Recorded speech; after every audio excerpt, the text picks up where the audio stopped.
सालों पहले पीतल नगर में किशन नाम का एक किसान रहता था। वह गांव के एक जमींदार के खेत पर काम करके किसी तरह अपना घर चला रहा था। पहले किशन के भी खेत थे, लेकिन उसके पिता के बीमार होने के कारण उसे अपने सारे खेत बेचने पड़े। मजदूरी में मिलने वाले पैसों से पिता का इलाज कराना और घर का खर्च चलाना मुश्किल हो रहा था। वो हर दिन सोचता कि कैसे घर की स्थिति को बेहतर किया जाए। आज भी इसी सोच के साथ किशन सुबह सुबह जमींदार के खेत पर काम करने के लिए निकला। किशन के मन में हुआ कि ये जेवरात होते तो मेरे घर की हालत थोड़ी सुधर जाती। फिर किशन ने सोचा कि चलो अब खाना ही खा लेता हूं। किशन ने खाना खाने के लिए अपने हाथ की कुदाल उस पतीले में फेंक दी और हाथ मुंह धोकर खाना खाने लगा। खाना खत्म करने के बाद किशन अपनी कुदाल उठाने के लिए उस पतीले के पास पहुंचा। वहां पहुंचते ही किशन हैरान हो गया। उस पतीले के अंदर एक नहीं बल्कि बहुत सारे कुदाल थे। उसे कुछ समझ नहीं आया। तभी उसने अपने पास रखी एक टोकरी को भी उस पतीले में फेंक दिया। वो एक टोकरी भी पतीले के अंदर जाते ही बहुत सारी हो गईं। ये सब देखकर किशन खुश हो गया और उस जादुई पतीले को अपने साथ घर लेकर चला आया। वो हर दिन उस बर्तन में अपने कुछ औजार डालता और जब वो ज्यादा हो जाते तब उन्हें बाजार जाकर बेच आता। ऐसा करते करते किशन के घर की हालत सुधरने लगी। उसने इस तरह से बहुत पैसा कमाया और अपने पिता का इलाज भी करवा लिया। एक दिन किशन ने कुछ गहने खरीदे और उन्हें भी पतीले में डाल दिया। वो गहने भी बहुत सारे बन गए। इस तरह धीरे धीरे किशन अमीर होने लगा और उसने जमींदार के यहाँ मजदूरी करना भी छोड़ दिया।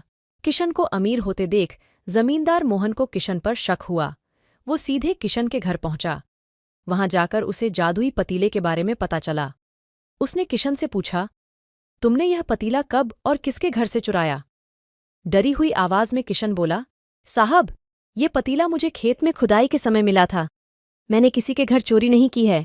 खेत में खुदाई की बात सुनते ही जमींदार ने कहा, यह पतीला जब मेरे खेत से मिला तो यह मेरा हुआ। किशन ने जादुई पतीला ना लेकर जाने की बहुत मिन्नतें कीं, लेकिन जमींदार मोहन ने उसकी एक नहीं सुनी। वो जबरदस्ती अपने साथ वो जादुई पतीला लेकर चला गया। जमींदार ने भी किशन की ही तरह उसमें सामान डालकर उन्हें बढ़ाना शुरू किया। एक दिन जमींदार ने अपने घर में मौजूद सारे गहने एक एक करके उस पतीले में डाल दिए और रातों रात बहुत अमीर हो गया। राजमहल में उस जादुई पतीले के पहुंचते ही राजा ने अपने आसपास मौजूद सामान को उसमें डालना शुरू दिया। सामान को बढ़ता देखकर राजा दंग रह गया।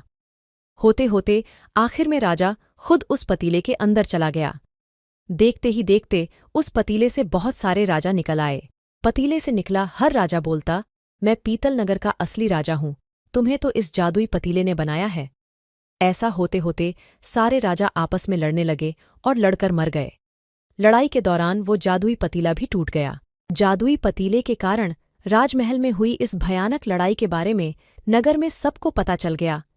इस बात की जानकारी मिलते ही मजदूर किशन और जमींदार मोहन ने सोचा, अच्छा हुआ कि हमने उस जादुई पतीले का इस्तेमाल सही से किया। उस राजा ने अपनी मूर्खता के कारण अपनी जान ही खो दी। कहानी से सीख, जादुई पतीले की कहानी से दो सीख मिलती हैं। पहली कि मूर्खता का अंत बुरा ही होता है। दूसरी यह कि हर सामान का इस्तेमाल संभलकर करना चाहिए, अति हानिकारक हो सकती है।